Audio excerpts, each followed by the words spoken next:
The story is about a one-night stand that unleashes a deadly game of deception and revenge. Life is a road, straight and narrow. Stay on the road, and it will take you safely home. But make a wrong turn, and you will meet the darkness. The movie starts with Derek driving along the road and remarking on how wonderful his life has been thus far. Things don't seem the same anymore, though, because something changed later. At his house that evening, Derek is spending some time with his spouse and their friends. Derek is still on his phone, even if his buddy Rafe and his wife Michaela are around. At the sound of his wife Tracy's bubbly entrance, he freezes. To their happy marriage and prosperous business, they raise a glass. When politician Carter Haywood is on TV being questioned by the media about exploiting public monies for himself, Tracy is in the pool and Derek is packing his bags. Derek looks at his wife as she gets out of the water. They don't look like a happily married couple, and Tracy is late to sell a house. Before she leaves, Derek asks her about not coming home on time a few nights ago. She informs him that she was partying with several clients. This dispute between them has been going on for a time. She wants to pursue her own profession, but he wants her to work less since he can support them both well. She orders him to go, so he gets in his car and drives away. When Derek and his pals travel to Vegas for a bachelor celebration, he nonetheless appears anxious and disoriented. He is told to get over his depression by Rafe, but he also suspects Tracy of being unfaithful. In their conversation, Rafe informs him that this is simply what occurs when you stay married for too long. And to cheer him up, Rafe takes off Derek's ring so he can have one wild night. Derek is feeling good as he gets to the bar. He gets a drink and spots Valerie in the crowd. She comes by and gets her own drink. They start talking, and she seems interested in him too. He tries to tell her he is married, but she couldn't hear him, so he just keeps it to himself. He even introduces himself to her as Darren. They proceed to the dance floor and have a sensual and private moment together till they decide to go farther. After arriving at her hotel room, they spend a wonderful evening together. Derek awakens the next morning with a severe hangover. As he gets ready to go, he can't seem to locate his phone anywhere. She informs him that she put it in the safe. She takes his phone captive because she wants to spend more time with him. After obtaining his phone, he leaves Valerie dozing off. When Derek returns home that evening, Tracy is already asleep. He's wearing his ring again, but he feels terrible about what he did. Tyren, Derek's cousin, is in the office looking for him and finds him making a deal with a basketball player. So he waits in Derek's office. Tyren is here to ask for money, so Derek gives it to him but tells him to call his mother. Tyren and Derek chat briefly about Tyrek's unhappy marriage as Tyren is leaving. Rafe enters the office and discusses selling the business with Derek. Derek won't sell for any price since he and Rafe founded the company together, so they wouldn't have to work for anybody. Although it disappoints Rafe, he advises Derek to keep the offer in mind since he has faith in him. Tracy is astonished to see Derek cooking for his wife at home that evening because she doesn't usually see him do that. In fact, she kind of enjoys it. He desires to bring their love back to its prime and start a family with her. Derek and his wife are in bed that night. She hears a noise upstairs. So Derek slowly creeps up to see what the noise is. He gets there but can't find anyone. He gets a golf club and keeps looking. Suddenly, a masked man comes up behind him, and he has a gun. Derek manages to fight him off, but the masked man gets his gun back. Tracy appears, but she offers no assistance. When the man in the mask realizes he has his pistol, Derek attacks him with the club, causing him to flee. When the cops arrive, they begin their investigation. When they are questioned by the authorities, Derek receives severe physical abuse. As it happened, they had left the alarm on. The officer notifies them that the main investigator has arrived and asks them to speak with him going forward. Derek notices Valerie when he glances up. She steps forward to identify herself as the chief investigator. He replies that his first name is Derek when she asks whether it's Darren. She queries if they had ever met when he informs her about the break-in. Tracy responds that Valerie probably saw Derek on TV because he was a collegiate basketball star, which makes her more insistent. Valerie takes Tracy to the bedroom, and that just kicks Derek's blood pressure through the roof because he's scared Valerie might tell Tracy about Vegas. Valerie looks at the photos on the shelf first, then at the bed with the clothes left on them. Derek is going crazy in the living room. Meanwhile, what side of the bed does she sleep on? Valerie asks. Valerie sits on the bed and touches the linens in an odd way. Valerie questions why someone would want to harm her or Derek, to which Tracy responds angrily that it was only a robbery and that nothing was taken by the masked man. Derek informs Valerie that he would have murdered the man to defend his house and wife, and Valerie commends the degree of fight he shown. Derek gives his wife a hug to help him get over the distressing event, and Valerie encourages them to contact if they have any more information. Senator Carter and his wheelchair-bound daughter are heading to the car somewhere in the suburbs. As he puts his daughter in the car, he turns around and sees something that upsets him. It's Valerie. He kisses his daughter goodbye and goes over to tell her to leave. It turns out that Valerie was too inebriated to adequately care for their baby, who was hurt.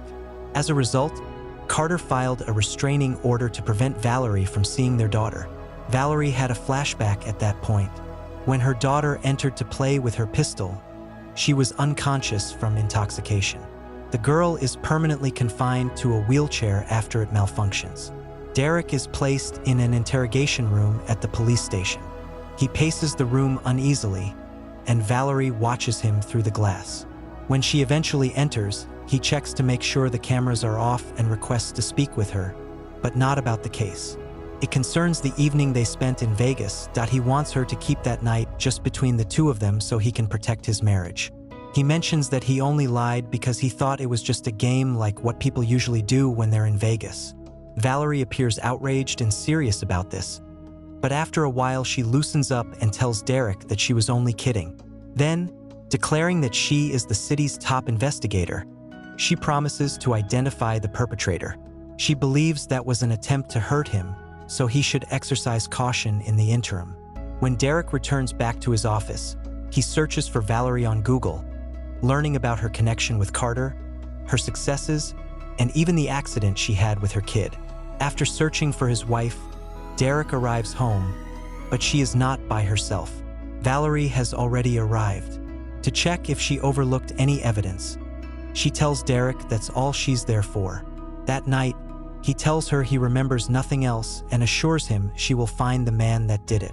Derek walks his wife to the car, and she tells him she doesn't know when she'll be back. As she drives away, Rafe thinks that this might be the cousin Tyren who's behind all of this. Valerie and Vegas are known to Rafe. Because they are at a loss for what to do, Derek has not yet recovered from his tension. While she is on the phone with someone, Valerie is browsing through the photos of the murder scene. The lady informs her that the man with the mask had direct access to the residence and did not break down the door. When Derek exits his office building, Valerie is waiting for him in her vehicle. She instructs him to get in the car because she thinks she has a break in the case. Together, they take a car and arrive at a beach. After a short while of walking, she gives him a magnifying scope that she had taken out. She directs him to view a certain home without telling him anything else. He looks through it and sees Rafe in a bedroom, but she tells him to keep watching. That's when he sees Tracy walk in. She has been cheating on him with his friend this whole time.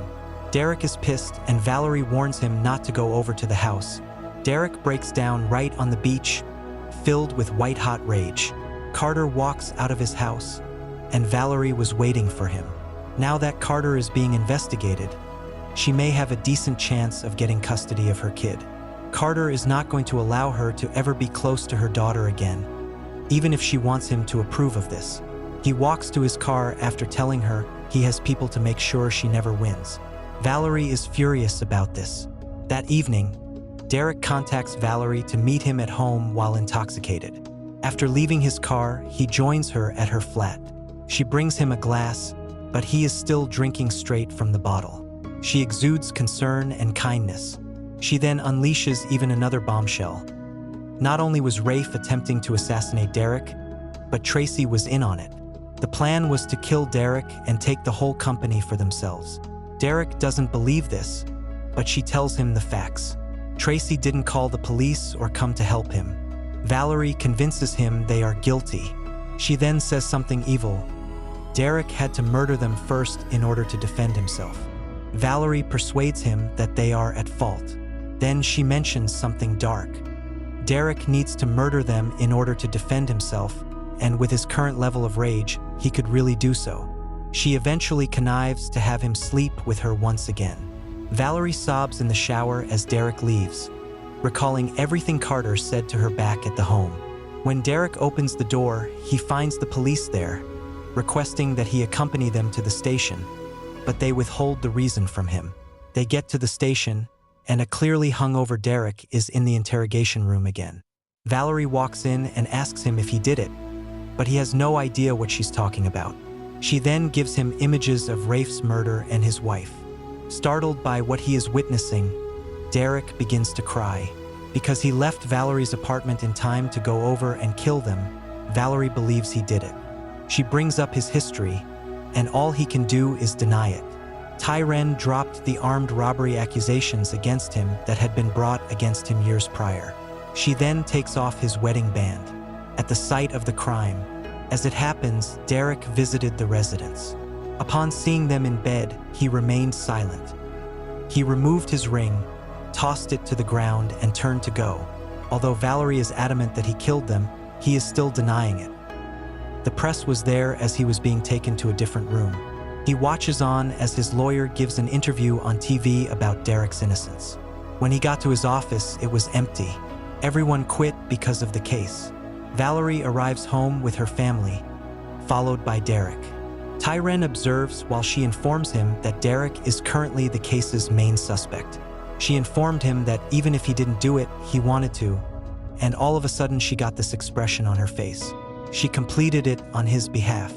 Yes, he is correct. She killed them, but no one will accept it. When he attempts to stop her, she pulls away after threatening him with a revolver. He tells Tyren the entire Valerie tale that evening. Tyren wants to handle this personally, but Derek wants to play it smarter and do nothing. Tyren, though, cannot guarantee anything. Tyren gets his friend Bumpy to go and take care of Valerie. Valerie gets to her apartment and gets ambushed by Tyren and his friend. She plays scared and sick and tricks them to get to the bathroom, where she hits Bumpy with the toilet cover and takes out a shotgun. She contacts Derek to meet at the beach home after killing Bumpy and Tyren mercilessly and without regret. When she informs him about Tyren, Derek becomes quite agitated. She attempts to convince him out of doing something foolish like shooting a police officer as he takes her gun from her. She claims Tyren couldn't defend himself anymore, so they may blame him for the killings. With an evil expression on her face, she lays out the full strategy. She takes out the real gun when the gun inadvertently goes off and discovers it wasn't loaded with genuine bullets. She informs him that she has been responsible for everything from the beginning and that he must murder Carter in order to escape. Derek returns home to think about what he can do in the situation. Early in the morning, he finds Carter and pulls a gun on him, but he tells him the whole story. But before he could finish, Carter fights him, and the gun accidentally goes off.